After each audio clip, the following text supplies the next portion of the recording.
Welcome to Truck Nation. A few years ago, Alfa Motor gained widespread admiration in the automobile industry for their electric vehicles with a clean, vaguely retro design. However, they kept releasing renderings of various models without many signs of actual running and driving vehicles. Despite showcasing a full-size design model, it appeared to be just a pretty model.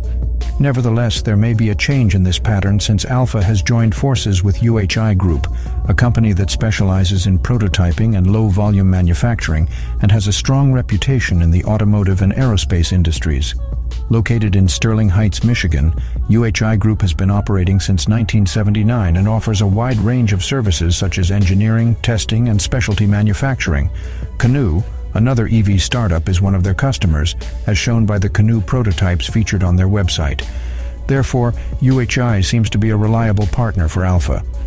Alfa also announced that the Wolf pickup truck started construction back in December, and they plan to complete it for testing later this year. The company has shifted its focus to the Wolf pickup line rather than the Ace Coupe and its derivatives. Alfa has revealed some renderings displaying the framework of its vehicles. The drawings imply a truck-like separate ladder frame where the body is bolted. The batteries are located between the frame rails, and for the Wolf, Alfa aims for 83 kWh of capacity and a range of 250 to 275 miles. The company plans to introduce motors producing 201 horsepower each, with a single rear motor option and a dual motor option for 402 horsepower. According to the renderings, the truck will have a solid rear axle and leaf springs with an independent coil-sprung front suspension. We admire Alfa's designs and believe that small electric pickup trucks have significant potential in the current truck-crazy market.